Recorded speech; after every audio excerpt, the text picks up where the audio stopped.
Depuis une vingtaine d'années, une avancée majeure en neurosciences permet de repenser le bien-être équin et de le propulser à un tout autre niveau.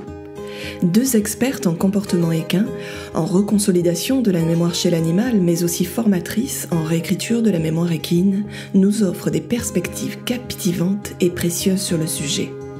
Changeons de trajectoire et embrassons avec nos chevaux un futur plus cohérent, un renouveau. Il est important de toujours évaluer si des causes médicales sont en jeu dans la problématique adressée. Les interventions en reconsolidation thérapeutique de la mémoire doivent toujours être effectuées par des professionnels qualifiés. Bonjour et bienvenue à ce podcast concernant le désapprentissage chez le cheval. Mon nom est Sandy Letarte, je suis technicienne équine et fondatrice d'Équin Communication et j'ai le plaisir d'animer ce podcast avec ma collègue Dr. Sophie Côté. Bonjour Sophie. Bonjour Sandy, ça fait plaisir d'être ici pour enregistrer un premier podcast ensemble. C'est un plaisir partagé. Alors, avant d'aller dans le vif du sujet, je pense qu'il serait important que les gens en apprennent un peu plus sur toi. Alors, je vais te laisser le soin de te présenter. Eh bien, je suis docteur en psychologie, je suis spécialisée en reconsolidation de la mémoire chez l'humain et chez l'animal. On va être appelé à parler de reconsolidation de la mémoire éventuellement là, dans notre podcast.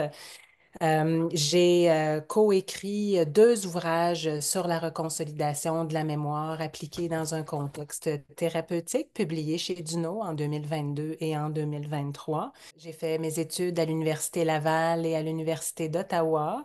J'ai participé à des études animales chez les rongeurs, donc je suis aussi familière avec le domaine des mécanismes cognitifs chez les animaux et les recherches associées.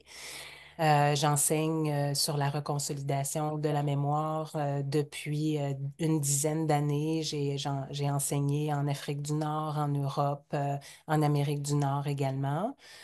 Et puis, je suis praticienne certifiée en comportement équin, responsable scientifique du volet neurosciences chez Équin Communication. Je suis aussi superviseur pour ces techniques, dont la réécriture de la mémoire équine, RME. Alors, je pense que ça fait le tour. De toute façon, on aura probablement l'occasion d'aborder ces sujets-là dans le cadre de nos discussions sur le podcast. Merci pour ta présentation. Alors, à une époque où on parle beaucoup d'apprentissage chez le cheval, nous, on fait un podcast sur le désapprentissage. Ça mérite quelques explications. Alors, est-ce que tu voudrais expliquer aux gens qui nous écoutent pourquoi on fait un podcast sur ce sujet? Pourquoi est-ce qu'on choisit de mettre l'accent sur le désapprentissage? On va voir qu'il y a beaucoup d'avantages à miser sur ce type d'effet-là dans le système nerveux et dans la mémoire.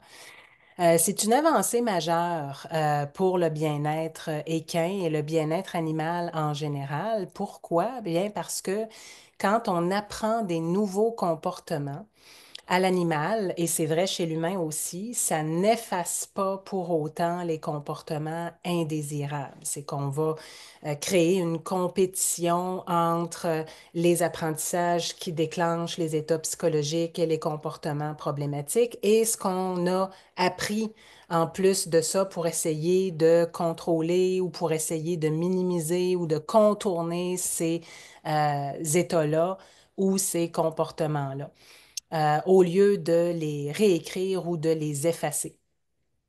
Et la grande avancée des 20 dernières années en neurosciences, eh bien, c'est la découverte d'un mécanisme qui permet de transformer directement la mémoire, une certaine partie de la mémoire, comme on va le voir dans un instant, Et c'est le seul mécanisme biologique inné, connu de la science, qui soit capable de faire ce type de transformation-là. Et tout détenteur de système nerveux possède biologiquement ce mécanisme. Alors, on a cru pendant un siècle, quand on s'est mis à étudier un peu plus la psychologie et en médecine également, on a cru pendant au-dessus d'un siècle que ces empreintes-là que les expériences laissaient en mémoire étaient indélébiles. Eh bien, au début des années 2000, on a découvert que ce n'était pas le cas. Et maintenant, ben, c'est assez bien connu en neurosciences qu'on peut solliciter le processus de reconsolidation de la mémoire pour aller transformer la mémoire plutôt que d'intervenir en ajoutant des choses dans la mémoire pour essayer de contrôler ce qui est indésirable. Hmm. Et dans cet épisode, nous allons discuter des preuves scientifiques des apprentissages. Tu vas nous parler des différents types de mémoire. C'est super intéressant. Et vers la fin de cet épisode, on va voir comment un cheval apprend et désapprend avec des illustrations visuelles d'une situation que tout le monde peut vivre avec son cheval en conditions de vie domestique. Mais pour débuter, est-ce que tu peux développer sur le fait du pourquoi c'est pas plus connu que ça, le désapprentissage? Absolument. Comme je l'ai mentionné, c'est que déjà, d'un point de vue scientifique, une découverte survenue il y a 20 ans, ça demeure quand même assez récent. Hmm. Quand on parle de neurosciences, déjà, il faut en parler au pluriel. Ce sont les neurosciences. C'est un domaine qui est extrêmement vaste. Et puis, les chercheurs peuvent mettre du temps avant de venir au courant des développements scientifiques lorsque les domaines ne sont pas directement reliés au leur, hein. Il y a un volume de publications qui est extrêmement important. Alors, c'est tout à fait plausible que des connaissances passent inaperçues d'un domaine à un autre pendant, là, voire des décennies. Et puis, à très petite échelle, ça a été mon cas. C'est quand même assez ironique que ma thèse de doctorat a porté sur les mécanismes cognitifs, les mécanismes de la mémoire à l'interne qui sont responsables des effets thérapeutiques de la fameuse exposition in vivo ou l'habituation ou la désensibilisation, comme on en parlerait plus dans le domaine équin. Moi, je l'ai étudié à l'origine chez l'humain.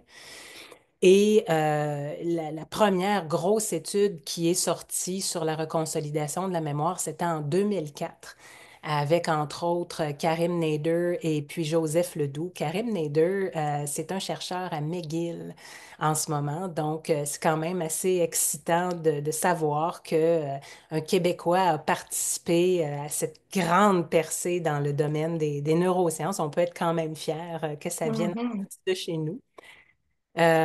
Et c'était en 2004. J'ai défendu ma thèse au début de 2005 et puis je suis complètement passée à côté de ce développement-là dans la recherche, alors que c'était mon sujet de thèse de doctorat. Alors c'est tout à fait possible. Et pourquoi? Mais c'est parce qu'on était dans d'autres paradigmes.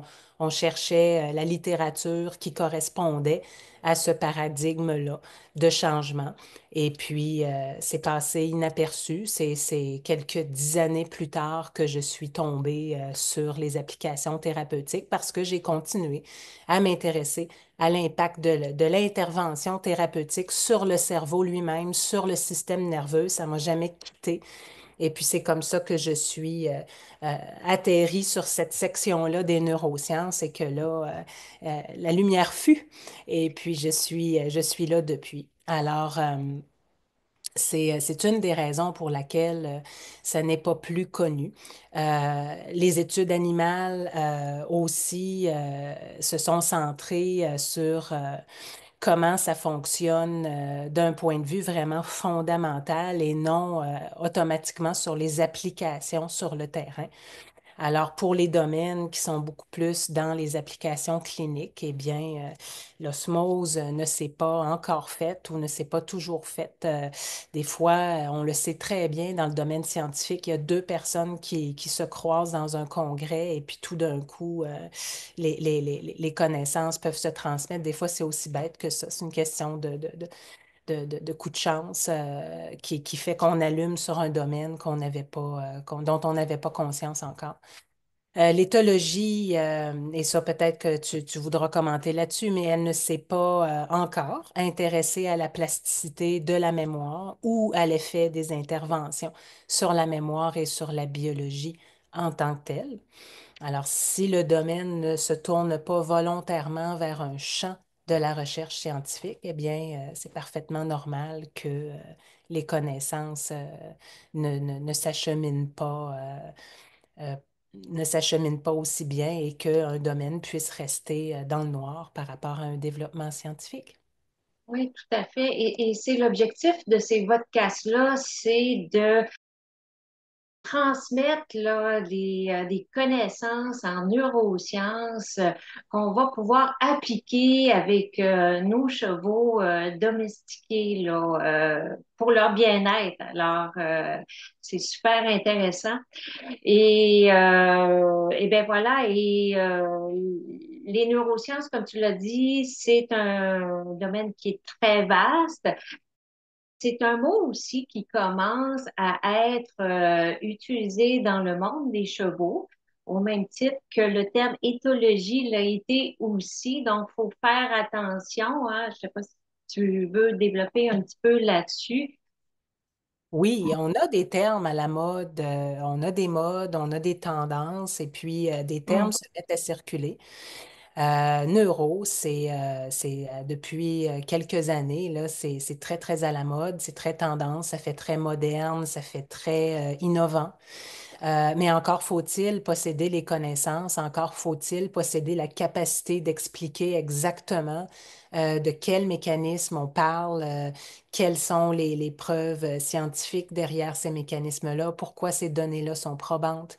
Alors, le terme, c'est une chose, mais les connaissances et la maîtrise du sujet, c'est une autre chose. Donc, il faut toujours faire attention à ce que on ne reste pas dans des allusions vagues par rapport à la neuroscience, mais que, tu sais, pour se donner de la crédibilité ou mais qu'on Mm. aille vraiment chercher là, les développements et les explications plus pointues sur ce qu'on veut dire par neuroscience pour une situation ou un sujet donné. Et puis, une petite mention, on a une capsule chez Équin Communication à ce sujet-là, mais juste pour régler le sujet en partant, quand on Mm. parle de reconsolidation de la mémoire, quand on parle de désapprentissage, quand on parle de réécriture, on ne parle pas d'une intervention avec un agent chimique ni une intervention avec un bêta-bloquant. Mon collègue, le professeur Alain Brunet, un autre Québécois, a développé la thérapie de la reconsolidation. C'est le nom qu'il a choisi. Mais comme je l'explique dans cette capsule sur la différence avec l'intervention, là, avec ou sans bêta-bloquant, eh bien, les mécanismes, le mode d'intervention n'est pas le même. Quand on utilise un bêta-bloquant, on cherche à bloquer la reconsolidation de la mémoire. Dans les autres types d'intervention, ben, on utilise le processus de reconsolidation pour aller faire le désapprentissage exactement à l'endroit voulu. Alors, ce n'est pas la même chose. Tout à fait. Avant Hmm. d'aller plus loin dans ce podcast, je pense qu'il est important de mentionner que le désapprentissage, ça n'appartient à aucune approche ou méthode, là. Oui, d'où l'intérêt de répandre ces connaissances-là le plus possible, étant donné que ça vient du système nerveux lui-même, c'est Mm. biologique. Il n'y a personne qui a inventé ça, c'était déjà là. C'est le cadeau de l'évolution. C'est la façon dont on optimise notre survie, notre capacité, lorsque certaines conditions sont réunies, de mettre à jour les apprentissages qu'on a faits. Ça n'appartient à aucune intervention, aucune approche. Alors, C'est d'autant plus intéressant de s'approprier ces connaissances-là pour avoir un langage commun par la suite. Tout à fait. Et maintenant, pour comprendre comment le cerveau désapprend, on doit tout de même parler dans un premier temps, comment le cerveau apprend. Alors, qu'est-ce qui se passe dans la mémoire quand un cheval apprend un comportement? Eh bien, ça dépend de ce qu'il apprend. Justement, est-ce qu'il apprend un comportement? Est-ce qu'il apprend une certaine réaction psychologique? Est-ce qu'il apprend... bon. Donc, il y a des petits trucs pour se souvenir de ça. Pour se souvenir des différents types de mémoire qui sont impliqués. On en nomme quelques-uns ici. La mémoire, encore une fois, c'est comme le domaine de l'intelligence ou de la cognition. C'est comme... Donc, on a vraiment plusieurs facettes à ça. Mais faisons une petite distinction en partant. Donc, la mémoire procédurale, c'est ce qu'on pourrait dire la mémoire des procédures, la mémoire du comment faire. Alors, c'est pour ça qu'on dit, quand on a appris une fois à faire du vélo, il suffit de se remettre en selle et puis on se souvient automatiquement là, comment faire du vélo. Chez les équidés, ben, on pourrait penser à l'apprentissage de l'abreuvoir, hein. Un cheval ne naît pas en sachant se servir d'un abreuvoir. Par essai-erreur, il va figurer comment actionner l'abreuvoir pour obtenir de l'eau. Et cet apprentissage-là de comment actionner l'abreuvoir pour pouvoir obtenir de l'eau va aller s'enregistrer, s'encoder dans la mémoire procédurale. Et là aussi, on voulait rassurer les gens en partant, quand on parle de réécriture et de désapprentissage, ça ne concerne pas cette mémoire-là.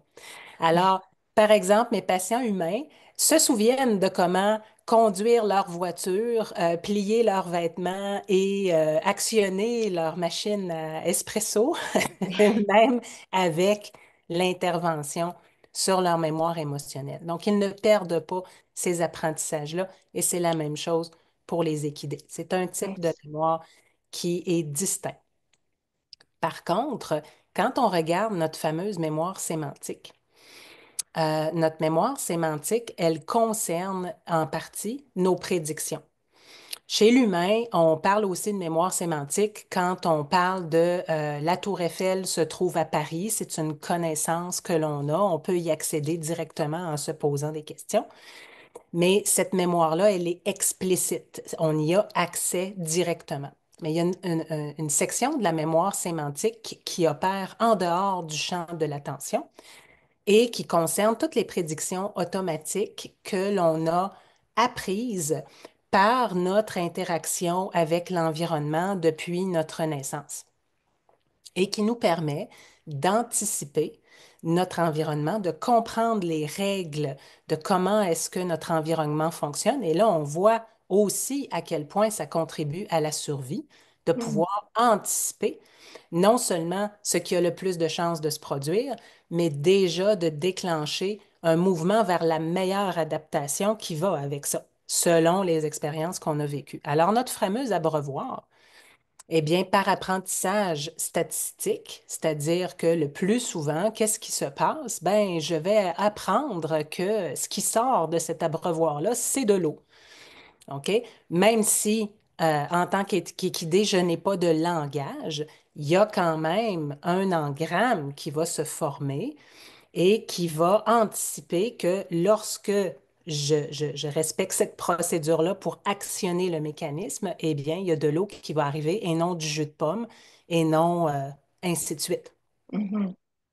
Et donc, ça concerne cette fameuse mémoire sémantique.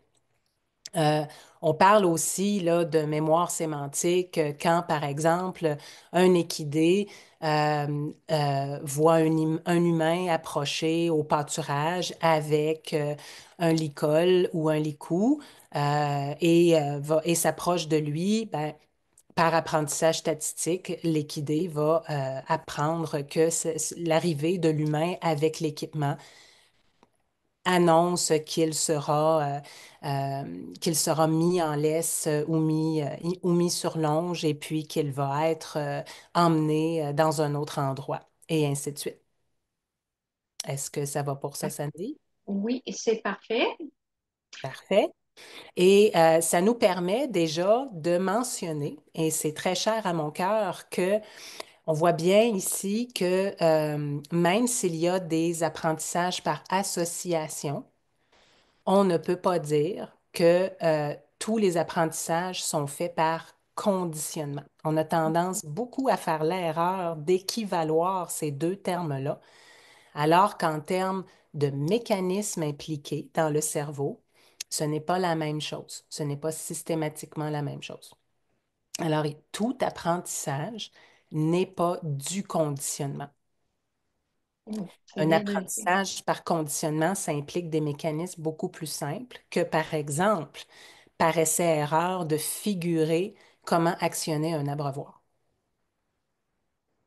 Et ça n'est pas non plus la même chose que de figurer que cette personne-là qui approche vient me chercher pour m'emmener dans un autre lieu. OK? Ces patrons-là, non verbaux, OK? Nous, on utilise le langage pour pouvoir les qualifier, évidemment. Ils sont non verbaux. Ils ne sont pas conscients, ne sont pas dans l'attention consciente. Ce sont des processus automatiques, mais ce n'est pas parce que deux choses sont associées ensemble qu'on dit qu'elles sont conditionnées ensemble. Hmm, Les mécanismes sont plus complexes dans ce cas-là. d'accord. OK? Pour ce qui est de notre fameuse mémoire épisodique, on en parle parce qu'elle est pertinente aux équidés et Ouais. au domaine de l'intervention, de la rééducation. On est très familier avec ça. Et c'est là où va se loger l'expérience subjective intense, voire traumatique, mais aussi euh, positive ou agréable. Donc, on aime bien en formation mentionner les fameuses Madeleines de Proust. Donc, quand Proust se souvient des dimanches après-midi, après la messe chez sa tante, et qu'il se souvient de l'odeur des madeleines, de l'odeur du thé, il est dans sa mémoire épisodique et c'est une mémoire qui est agréable.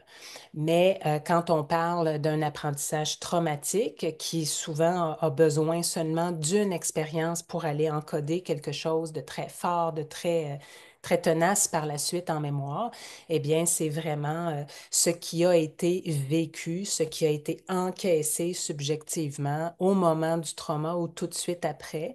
Et ce matériel-là, quand l'expérience est très intense, le système nerveux a tendance à se dissocier, à couper un peu le signal pour se protéger de cette pleine intensité-là. Et ça s'en va à ce moment-là se loger dans la mémoire épisodique, dans un état brut, dans un état qui n'est pas traité. Et ça, quand un stimulus s'en vient activer cet engramme-là, cet encodage-là dans la mémoire, mais c'est très envahissant. Moi, j'aime bien parler là, de petites bombes là, dans la mémoire. Alors, pff, ça se libère et puis, comme humain, beaucoup d'entre nous, malheureusement, ont l'expérience avec cette sensation-là. C'est tout de suite très, très envahissant. Mais heureusement, il y a des interventions encore là qui permettent d'aller transformer ces types de mémoires-là en faisant une espèce de digestion ou de métabolisation de ce souvenir-là. Chez l'humain, on ferait la distinction avec la mémoire autobiographique. Ça, c'est ce qui est arrivé. Ça ne changera pas. Ça reste que je vais me souvenir de ce qui est arrivé. Mais toute la charge émotionnelle, la Hmm. charge physiologique, ça, c'est quelque chose qu'on peut aller digérer, qu'on peut aller relâcher dans le système nerveux. Et ça fait toute une différence quand on n'a plus ces mines-là sur lesquelles on peut sauter lorsqu'un stimulus vient activer. Alors ça, c'est notre fameuse mémoire épisodique. Bien, justement, on va aller voir un exemple concret avec des illustrations visuelles pour comprendre quand les bénéfices là, de procéder au désapprentissage plutôt que d'apprendre des comportements que l'on souhaite là, lorsque on vit une situation problématique avec un cheval. Tout à fait. Alors, je te laisse décrire cette situation bien, Oui, bien familière dans le domaine. oui, hein, donc traumatisme relié au transport. Je pense que plusieurs personnes en ont été témoins, de près ou de loin. Alors, donc, ici, bon, on est, l'apprentissage que le cheval a fait s'est imprimé dans sa mémoire épisodique. Et donc, on va aller voir là, habituellement, qu'est-ce que les gens vont faire après ce type de situation? Eh bien, on va procéder par d'autres apprentissages là, pour changer un peu là, l'émotion que le cheval aurait pu avoir là, dans cette situation-là. Et il y a différents types d'apprentissage. On va les voir. Donc, on peut Oui, faire. tout à fait. Puis justement, c'est bien que tu le mentionnes parce que il y a plusieurs types d'apprentissage et ça va potentiellement se loger en mémoire épisodique. Donc vraiment ce qui a été encaissé, le choc qui a été encaissé au niveau physiologique, au niveau psychologique, émotionnel, etc. Mais il y a aussi des apprentissages en mémoire sémantique qui peuvent Aussi. se faire et qui Oui, vont créer des prédictions par rapport aux stimuli qui ont été impliqués dans l'événement. oui, Alors ça également, ça peut aller contribuer aux activations dans le système nerveux des équidés. oui, Et quand on veut vraiment aller transformer les réactions problématiques, ben, on a besoin de s'assurer là, qu'on s'en va couvrir là, tout ce qui a été encodé en mémoire, que ce soit par rapport au traumatisme lui-même ou que ce soit ce qui a été encodé par la suite du fait d'avoir un traumatisme. Alors, avoir une grosse réaction physiologique ou psychologique parce qu'on est activé, ça peut après ça créer d'autres apprentissages pour le cheval et faire boule de neige dans sa mémoire. Et après ça, ben, il faut aller désapprendre tout ça. Alors, qu'est-ce qu'on va voir, Sandy, de manière très fréquente dans le domaine? Je te laisse faire ce commentaire-là. oui. Eh bien, souvent, on va procéder par un apprentissage par conditionnement. Donc, que ce soit un renforcement positif ici. Donc, et qu'est-ce qui va se passer? Dans la mémoire, je vais te laisser poursuivre, mais il y en a certains qui vont commencer par un conditionnement par renforcement négatif aussi, mais là, ce qu'on veut, c'est vraiment expliquer qu'est-ce qui se passe dans la mémoire. On va voir les autres types d'apprentissage qui généralement sont effectués, mais c'est simplement pour commencer là, l'explication. Eh bien, tout est dans le symbole qui est entre les deux sections, hein. C'est le signe plus. C'est qu'on va Mm. aller ajouter quelque chose dans la mémoire de l'équidé. Et puis, à ce moment-là, comme je le disais au début du podcast, c'est que ces deux encodages-là vont se faire compétition. Et donc, étant donné qu'on n'a pas été transformé directement les encodages qu'on a représentés sur la gauche, eh bien, étant donné qu'ils existent encore, ils ont le potentiel d'être encore activés. Mm. Et puis, c'est tout à fait possible qu'au départ, l'intervention par conditionnement donne le résultat voulu et ait cet effet-là d'inhiber la réponse qui est apprise des suites du trauma. Mais je pense, comme t'aimes le commenter, Sandy, c'est que quand on a ces deux types d'apprentissage-là qui se font compétition dans le cerveau, dans la mémoire, eh bien, des fois, le cheval réagit, des fois, le cheval réagit pas. Puis on se demande, voyons, qu'est-ce qui se passe? Ça, il ne doit pas être d'humeur aujourd'hui, ou on essaye de faire toutes sortes d'explications pour comprendre. Mais en fait, lorsqu'on sait que c'est parce qu'on n'a pas affecté cette trace-là dans la mémoire, eh bien, elle s'exprime.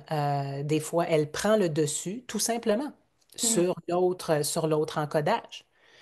Et là, qu'est-ce que les intervenants vont avoir tendance à faire? Et je vous dis tout de suite, on voit ça aussi en psychologie humaine, hein, c'est que je vais faire plus de conditionnement, je vais remettre du renforcement positif, je vais le faire un peu mieux, je vais essayer d'améliorer mon timing, ou je vais essayer d'améliorer ma fréquence, etc. Mais toujours sans aller affecter cette trace-là qui est sur la gauche. Et Oui, donc, le cercle vicieux se perpétue. tout à fait. Et là, ben, éventuellement, qu'est-ce qu'on va faire? C'est qu'on va aller dans d'autres types d'interventions. Par exemple, on pourrait passer au renforcement négatif. Mais la même chose, c'est qu'on s'en va toujours ajouter d'autres apprentissages pour essayer de faire contrepoids à ces encodages-là qui ont été faits pendant ou après l'expérience traumatique. Et puis à la fin, ben, on se retrouve, si on rajoute aussi, par exemple, des interventions de type désensibilisation, c'est vraiment qu'on on s'en va ajouter toutes ces choses-là, mais sans toucher aux encodages qui sont propres à l'expérience traumatique. Tout à fait. Alors, il ne faut pas se surprendre que notre cheval puisse un jour exprimer un comportement problématique qui date de quelque temps. C'est parce que c'est toujours imprimé dans sa mémoire. Alors, c'est vraiment intéressant ça. Mais il y a des gens qui font une transformation par accident où l'apprentissage problématique ne s'exprime plus. Alors, mais c'est ça, ça a été fait par accident. Donc, c'est bien d'aller voir et de comprendre les étapes qui ont fait en sorte qu'il y a eu une réelle transformation sur l'apprentissage initial là, qui était problématique là, dans la mémoire. Absolument, Sandy, et c'est pour ça qu'on insiste sur ce point-là. C'est parce que, étant donné que c'est un mécanisme biologique, ça veut dire qu'on peut le déclencher. Le cheval n'a pas besoin de savoir qu'on le déclenche, mais nous, même sans s'en rendre compte, on pense qu'on fait une intervention purement de renforcement positif ou on pense qu'on est dans un protocole de désensibilisation. Mais si on regardait la vidéo, on se rendrait compte qu'il y a eu telle petite décision ou tel petit stimulus fortuit qui est arrivé et qui a créé cette recette-là de la reconsolidation de la mémoire. Et là, mon Dieu, les résultats ont été phénoménaux. Et c'est parce qu'en fait, dans notre intervention, on a fait plus que ce que ces protocoles-là sont censés faire. C'est qu'on a été chercher cet effet-là qu'on a représenté ici de désapprentissage dans le cerveau. Et c'est pour ça qu'on a des résultats qui sont très durables par la suite parce que on a été réécrire. Et ça a même été démontré récemment, je crois que c'est 2021 ou 2022, avec des traceurs neuronaux. On a réussi vraiment à aller démontrer que quand on dit que c'est de l'effacement, c'est le terme en recherche fondamentale pour la reconsolidation, quand on parle d'effacement, on est dans le bon terme, c'est que réellement, même au niveau là, biologique, là, on s'en va complètement transformer la trace. On s'en va la réécrire. Ces neurones-là ne s'expriment plus du tout de la même façon. Alors, c'est important de le savoir on peut faire ça et que quand ça se produit, quand c'est le type d'impact qu'on a, une transformation durable et sans aucune autre intervention par la suite qui est nécessaire, eh bien, tout simplement, c'est ce mécanisme-là qui a été impliqué, même si ne s'en est pas rendu compte au moment de l'intervention. Oui, peu importe l'approche, peu importe la méthode employée, c'est la bonne nouvelle, là. Maintenant, ben, je pense que les gens veulent savoir ben, comment qu'on procède pour faire cette transformation-là sur un apprentissage problématique là, qui est imprimé dans la mémoire. Eh Bien bien, c'est ce qu'on va voir au prochain épisode. qui va sortir en début novembre. Il va y avoir deux autres épisodes, oui, avant les fêtes. Donc, le prochain, comme je disais, en début novembre et le troisième en début décembre. Donc, soyez attentifs là, sur les médias sociaux, sur la page Facebook d'Équin Communication. On va annoncer là, d'avance là, quand va avoir lieu la prochaine diffusion. Donc, ben, merci beaucoup, Sophie, pour ce premier épisode de ce podcast et au plaisir de se retrouver pour le deuxième. Merci à toi, Sandy. Oui, au plaisir.